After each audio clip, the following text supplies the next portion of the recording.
Hola a todos, buenos días guys. Araw po ngayon ay Biyernes, May 22? 20, yeah, I guess so. 21? I think 21. 22? 20, 21 siguro. 22 siguro. So, time check 9:43 AM. Medyo late na tayo umalis ng bahay, mga alas 9 na. Andito po tayo sa may Imus, Bacoor boundary. May nakuha na tayong booking, Walter Mart delivery, grocery delivery to one. Ano lang, isa lang pagde-delivera natin, tapos balik tayo sa Walter Mart dito sa Paranaque. Kasi medyo malayo siya guys, 40 minutes, 12 kilometers away. So kinuha ko na kasi para pagdating natin doon sa may sa Pote Bacoor intersection, meron na tayong booking, hindi na tayo maghihintay-hintay pa. So since malayo nga yung base of operation natin dito sa Dasma, so kaya ganun ang nangyayari. Ang first booking medyo malayo talaga. Meron na kaninang nakitang sa Dasmariñas to San Jose del Monte, Bulacan, 1,000 pesos ata yun, 1,070, ganun. Medyo okay naman sana yun. 600 kg, medyo malayo eh. Dito muna tayo kasi baka yung tropa nating suki dun sa Palanan, pag Friday marami yun silang delivery. So kaya dito lang muna tayo. Alright, vamos.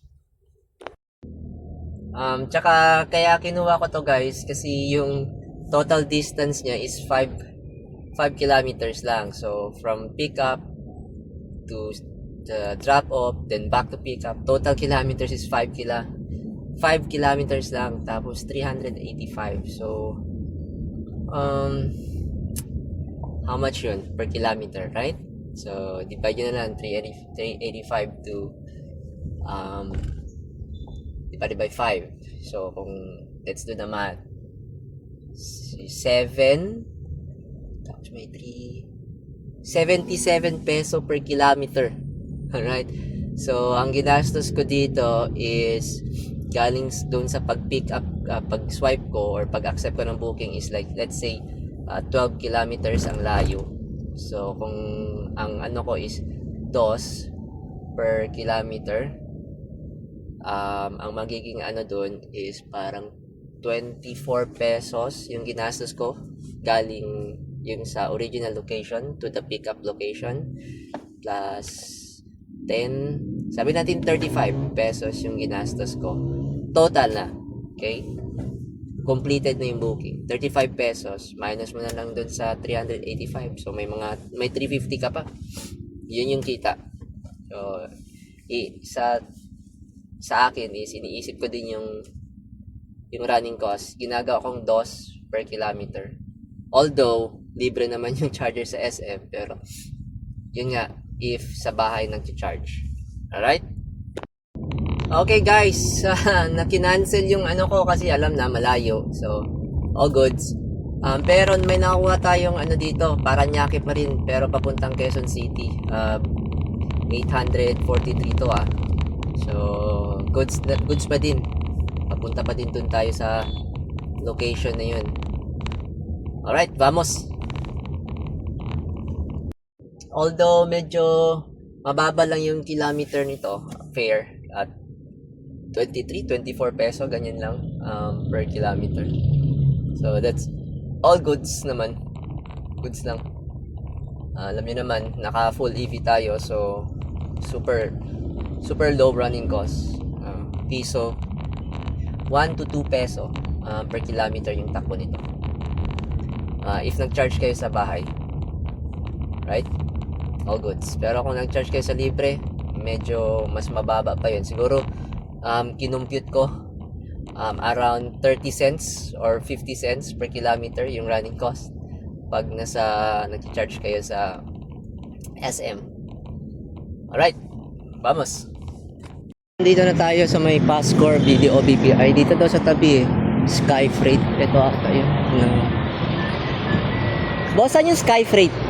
Ito sir, Sky Freight. Sige, may pick up kasi ako eh. Kanino po? Wait po Okay guys, nagkita na kami ni contact person. Kaso naisip pa ako. Hayop yan. Iikot ko daw doon, oh. Diyan, pasok ko daw dyan. Dito naka-park yung si Baymax. So, ayan. Dito tayo. Medyo mainit. Woo! Alright guys, akyat muna tayo dito. Si ano na sinandun yung sasakyan. Oh, ayun. Of course, CR. Airbus. Diyan. Ano ba? Ito pala yun. Mga ganito dito. Mga office. CR dito. Alright. Ayan na guys. Okay na to? 28. Firma. Okay. Firma. Yes, sir.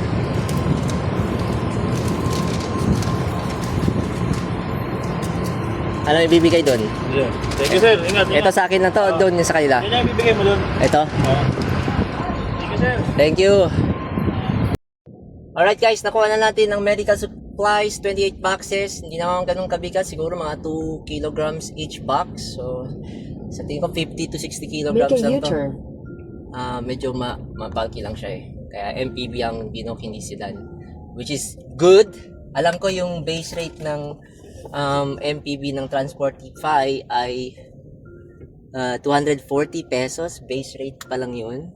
Compare mo sa Lalamove, yung 600 kg, 200 peso. Tapos yung MPV nila, yung 300 kg ay 115 lang. So, laking diferensya guys. 100 mahigit. So, ayun.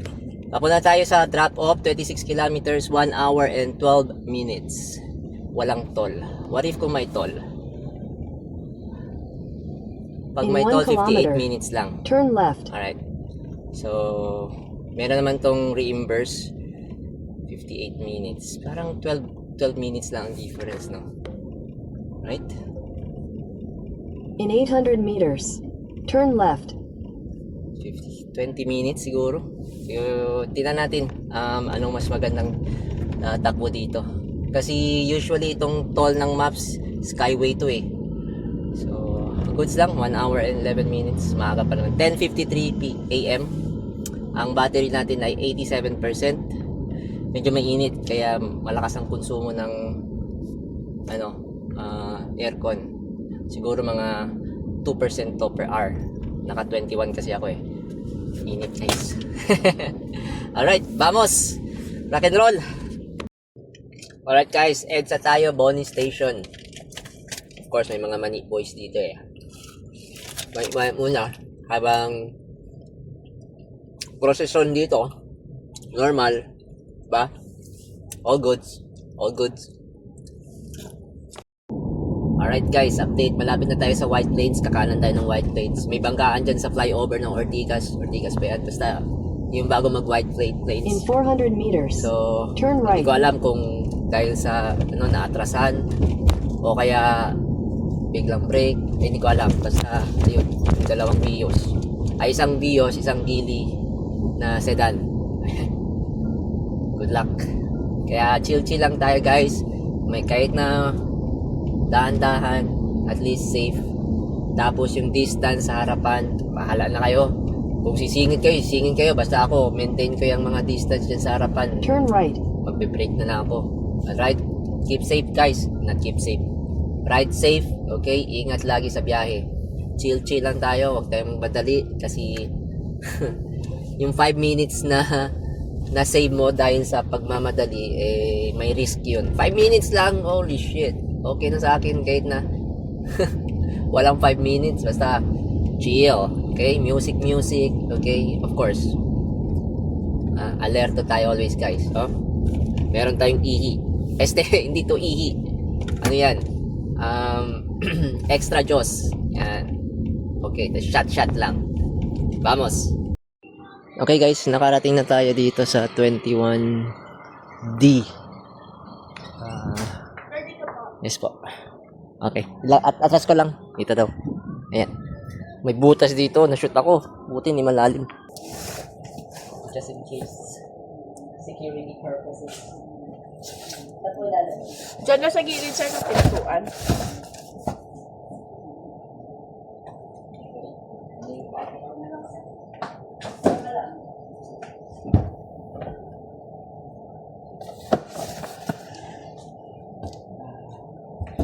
ko na muna.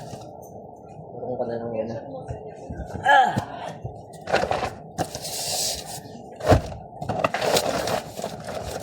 Sige po.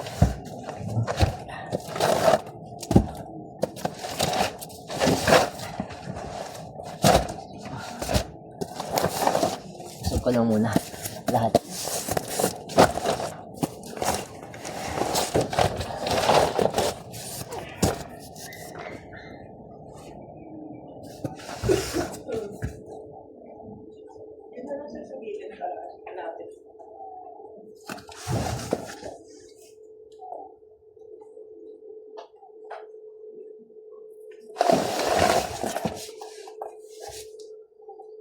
Ano ko mga gamot?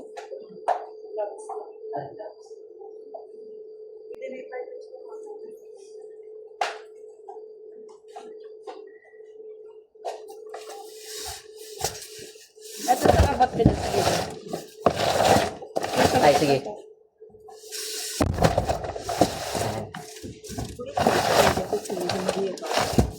Yung BYD mo, pinang lalala-move mo lang. Sana all. Pwede mura ngayon gas usage. Pure EV naman to eh. Walang gas. Sana. Sana all. Para lahat take home.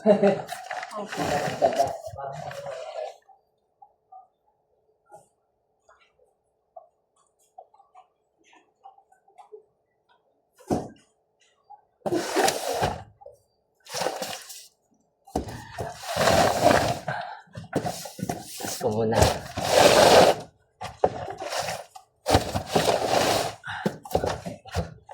Yeah.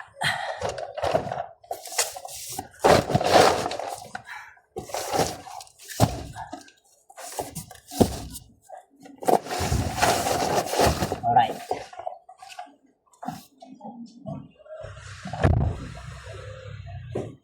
Please make sure that the key is in vehicle. Mahirap talaga pag nalate.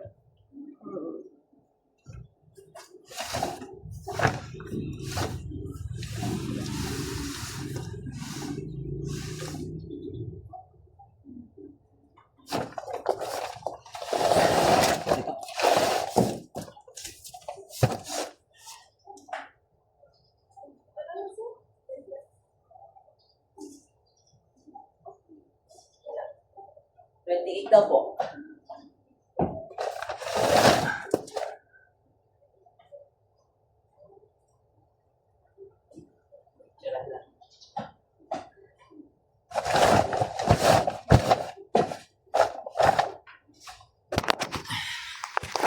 Ayan, drop na. Alright guys, na-drop na natin lahat. Tapos, may dala tayong baon. Ayan oh. Oh, diba? Para sulit. Oh, may rice tayo dito guys. Rice. Tapos, yun ang ulam natin. Para tuloy-tuloy. Nagpark lang ako dito sa may tabi-tabi. Dito pa rin sa loob ng Ramax subdivision. So, para tuloy-tuloy. Sayang may nakita akong Marikina to Manila. 10 kilometers away yung pickup.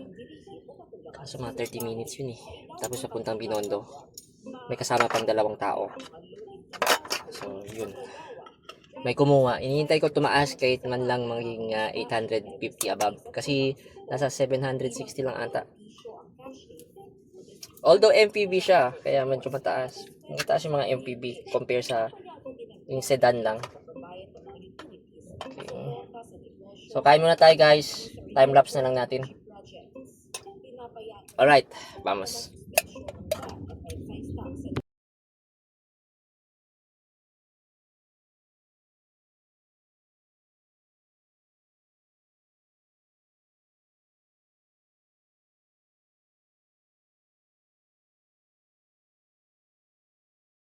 Okay guys, tapos na tayo kumain. Mag-laptop muna tayo. Tingnan ko muna kung may ano yung client. Alright guys, tapos na tayo nag-check naman kung ano-anong work dyan online. May nakuha tayong booking Marikina papuntang Manila, Binondo. Parang 10 kilometers away. 1,000 naman. So tara, punta na natin to. Wala nang reklamo-reklamo. 10 kilometers away. Pwede na yan. Vamos! Okay guys, 2 tao, may kasamang customer staff. Okay? Para magtulong magbuhat. Tapos 21 boxes daw po yun. And mga supplies daw. May maliit, may malaki. Basta tinatanong kung ano daw yung unit ko. Sabi ko, naka BYD ako. Sabi ko, kasing laki ng Innova to. Flat naman yung sa likod. Sabi ko, kasya naman yun. Kaya na, 24 boxes na kasya nga eh. Anyway, may space pa yun. Punta na tayo, 36 minutes, 12 kilometers away. Sabi ni kanina, 12 lang. Ay, 10 lang. Daya nitong ni Transportify. Pero okay na. Sana maabutan natin yung before mag alas 4 at para withdraw natin yung Transportify pera. Vamos! Okay guys, nakarating na tayo guys. Wait lang daw tayo dito, sabi ni Kuya, lalabas lang daw siya para i-meet tayo. Hindi ko alam kung saan ba yan, sa left ba yan, yan ba, or dito ba tayo papasok, or ewan ko. Ayun, si Kuya nakaway. Ayun. Load na nila guys Ano, mga kuan ba yan? Appliances? Ano ba naman yan? Tools? Water parts. Ha? Spare parts. Okay. Auto parts? Kaya? Ayan guys, nilaload na nila Nilaload na ni Kuya Spare parts. Bagong-bago Ha? Bagong-bago. Lamugin.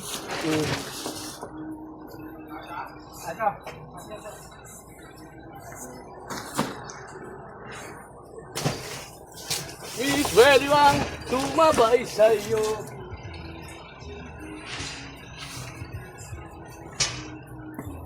Pasok lang ng pasok.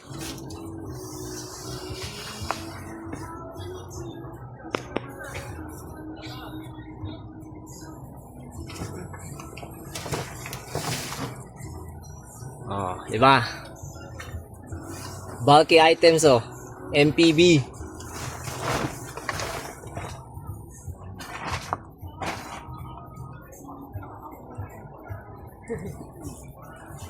Alright. Sila Kuya na nagkakamada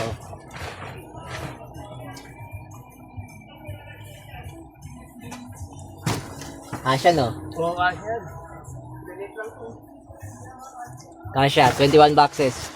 Malilit na lang yan? Oo. Sabi ko nga Alright, update ko na lang kayo pag na-load na guys.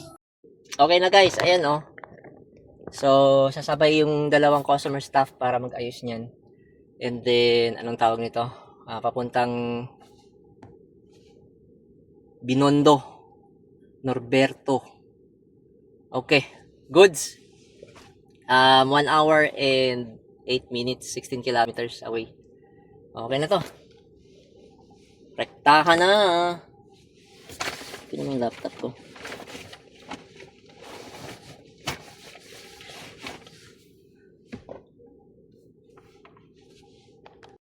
Ito guys, nakarating na tayo. Magbababa lang. Baba lang kami. Magbababa lang guys, magbababa. Ayun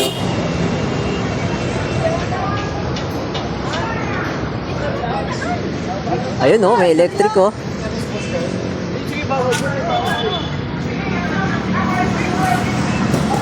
G lang G.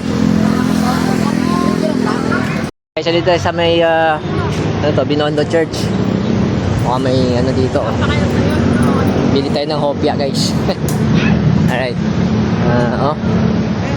Diba? Sa may plaza mismo tayo. Ayos na yan. Nakapark naman ng ayos dun. So 50 peso hayo. Ay, kumpra yung hopya ki. Where's the hopya? There's a lot of hopia here, oh. Look at this shit. Ayan. Kuya, yun na. Nakapag-cash out na ako. Ay, hindi. Isang ano, bilog. Sa bilog. Magkano ba yan? Bilog, ganun din? 55, 170, 170? 55, 55 times 2. Ano pa kikuan, oh. What the heck is this? Ano to, te? Takoyaki. Takoyaki. Okay. Alright guys, time check 4:48 PM. Tapos 64% na yung battery natin. 64% pa. Right? So